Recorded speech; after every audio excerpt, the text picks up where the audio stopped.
करते हैं। कार्तिक, ये बताइए कि दरअसल ये 4 राज्य होने वाले हैं, इसमें क्या कुछ होने वाला है? क्या ये पिछली बार की तरीके से मध्य प्रदेश, राजस्थान, छत्तीसगढ़ जिस तरीके से कांग्रेस पार्टी ने जीत लिया था वो होगा, या कांग्रेस पार्टी का सफाया हो जाएगा? तेलंगाना में क्या होगा? देखिए आशुतोष जी, सवाल ट्रिकी है तो जवाब भी थोड़ा गार्डेड देना पड़ेगा। एज ऑफ टुडे मुझे लगता है 4 में से कम 2 कांग्रेस के पास जाएंगे। अब वो कौन से होंगे मैं ये नहीं कहूंगा, कम से कम 2, 2 के 3 भी हो सकते हैं, लेकिन 4 होना मुझे मुश्किल लगता है। अब इसके अंदर का जो क्वालिटेटिव एनालिसिस है वो बाद में करेंगे, बट कम से कम 2 और मैक्सिमम 3, 4 मुझे नहीं लगता कांग्रेस का हो पाएगा इस पर। आप म्यूट पे है। कह रहा कौन कौन से 2 राज्य हैं? जी, उसमें से एक छत्तीसगढ़ फॉर श्योर लग रहा है मुझे।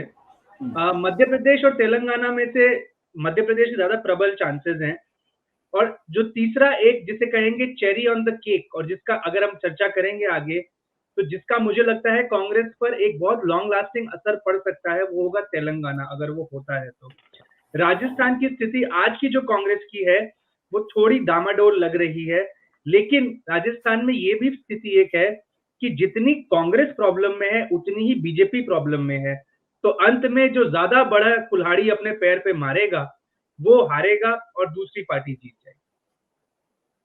आप म्यूट पे हैं फिर से आशुतोष। कौन कौन अपने पैरों में ज्यादा लंबी कुल्हाड़ी मारने वाला है, बीजेपी या अभी ये कांग्रेस? अभी देखिए, अगर हम बात करते 2 हफ्ता या हफ्ता पहले तक तो बीजेपी ज्यादा दिक्कत में लग रही थी, लेकिन पिछले 3 दिन में ये जो टिकट डिस्ट्रीब्यूशन जब से राजस्थान में शुरू हुआ है, तो जिस प्रकार से गहलोत साहब की अब बात ठनी है हाई कमांड के साथ, तो वहां मुझे लग रहा है कि कांग्रेस भी एक ऐसी स्थिति में है, लेकिन कांग्रेस अभी भी कुछ ऐसा पब्लिक में नहीं आया है बाहर जिसकी वजह से उसे एम्बैरेसमेंट झेलनी पड़े अभी तक।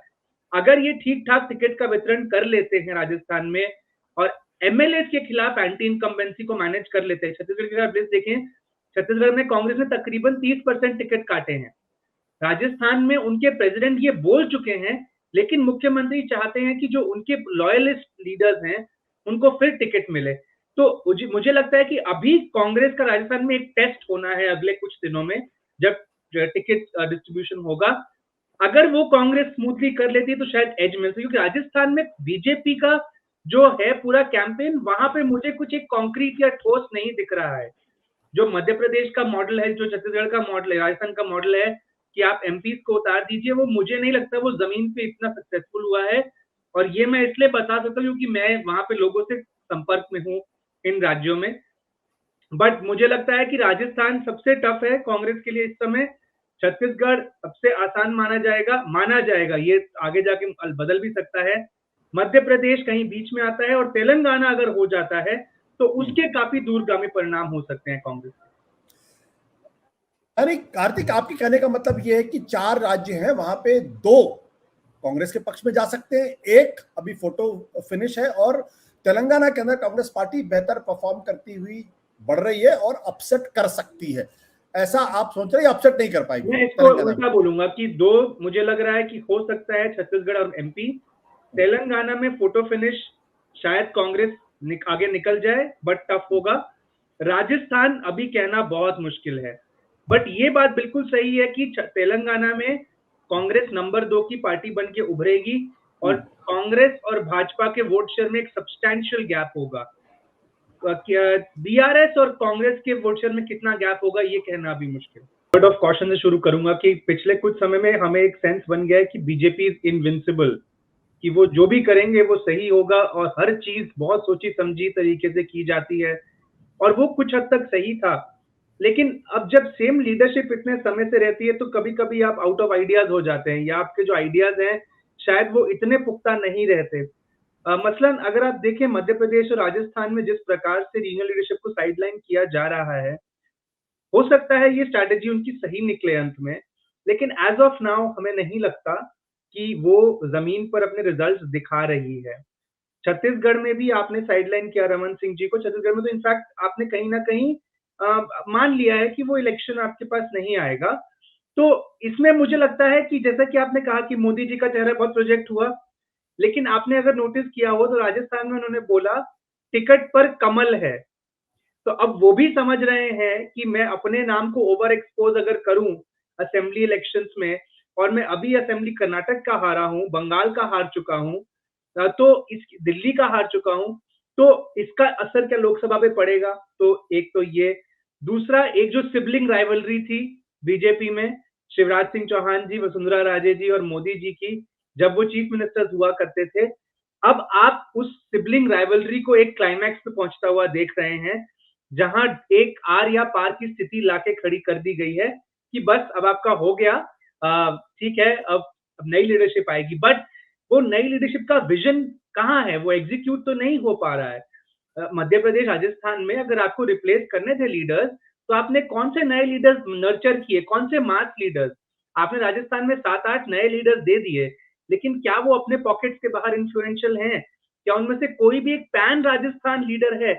मुझे लगता है इसका जवाब नहीं है, with all due respect to each one of them. Same with Madhya Pradesh. Madhya Pradesh में अगर आप इस समय देखें, तो जो भी लीडर्स के आप नाम लेंगे, उनके अपने पॉकेट्स ऑफ इन्फ्लुएंस हैं। जो चंबल, जावेद सर कह रहे थे कि चंबल के इलाके से ही इनके 3 लीडर आते हैं इस समय। मालवा से कैलाश विजयवर्गीय आते हैं, लेकिन क्या कैलाश विजयवर्गीय आपको सिंगरौली में वोट दिलवा सकते हैं? क्या फग्गन सिंह कुलस्ते आपको मंदसौर में वोट दिलवा सकते हैं? इसका जवाब मुझे फिर लगता है विद ऑल ड्यू रिस्पेक्ट नहीं है। तो एक जो स्टेट वाइज लीडरशिप अगर आपको ट्रांजिशन करवानी थी, तो उसमें देरी हो गई, और अब जिस तरीके से वो की जा रही है इलेक्शन के एकदम ईव पे, तो मुझे नहीं लगता ये बहुत वेल मैनेज्ड लग रहा है। तेलंगाना की अगर आप बात करें, तो कर्नाटक का एक बहुत बड़ा असर तेलंगाना पर पड़ा है, और जैसा कि जावेद सर कह रहे थे, कांग्रेस ने मेहनत की है। अब हमको ये भी समझना पड़ेगा कि राहुल गांधी की पॉपुलैरिटी जो साउथ में है, वो नॉर्थ से कहीं ज्यादा है। तो भारत जोड़ो यात्रा जैसी एक जो मूवमेंट थी, उसका असर तेलंगाना में काफी अच्छा पड़ा कांग्रेस के लिए, वर्सेस से मध्य प्रदेश में जो पड़ेगा, या हम जो बाद में देखेंगे यूपी में कितना पड़ेगा। तेलंगाना, वो जो करण जी भी कह रहे थे कि तेलंगाना में कांग्रेस की गुडविल है, बट कांग्रेस ने आंध्र प्रदेश को डिवाइड करवा के जिस तरीके से सिचुएशन को मिसमैनेज किया, उसने एक 42 सीट का स्टेट अपने हाथ से मतलब जाने दिया बेसिकली। तो अब वो उसको रिक्लेम कर रहे हैं। इसमें कर्नाटक की लीडरशिप उनका बहुत मदद कर रही है, और रेवंत रेड्डी जैसे लीडर्स को उन्होंने प्रमोट किया है। और तेलंगाना में मुझे लगता है कि कांग्रेस समझ रही है कि ये election is the right time for them to come in, और जो मैसेज जाएगा इस इलेक्शन का वो बहुत बड़ा होगा। कि हम ये बात पहले कर चुके हैं कि राजस्थान, एमपी, छत्तीसगढ़, यहाँ पे कांग्रेस, या हरियाणा में भी या हिमाचल में भी कांग्रेस जब वापस आती है, तो ठीक है, वो वहां पे एक नेचुरल क्लेमेंट है। बट तेलंगाना में तो ये पार्टी डेड हो गई थी, और जिस स्टेट में कांग्रेस, ऐसा बोला जाता है, जहां कांग्रेस 20% से कम चली जाए या 2 बार पावर में ना आए, तो वहां फिर कांग्रेस का वर्कर खत्म हो जाता है। तो अगर तेलंगाना में ये वर्कर वापस उठ के सत्ता में ले आता है, या एक क्लोज फाइट भी दे देता है, तो इसका एक बहुत अच्छा सिग्नल लोकसभा में जाएगा। और बीजेपी का वहां पे नुकसान हुआ है, क्योंकि कांग्रेस का जो मोमेंटम बना, बीजेपी उसको कहीं ना कहीं काउंटर नहीं कर पाई। तेलंगाना में by the way Ashutosh sir, BJP में भी बहुत खेमेबाजी रही है। अगर आप वहां के मीडिया को फॉलो करें, आप समझ जाएंगे। और जो लीडर्स कांग्रेस से आए बीजेपी में या बीआरएस में गए, वो वापस अब कांग्रेस में जा रहे हैं। तो एक जो विज्ञान है मौसम का, वो शायद इन लीडर्स को भी समझ में इस समय आ रहा है, बट वो कितना आगे जा पाएगा ये हम नहीं जानते।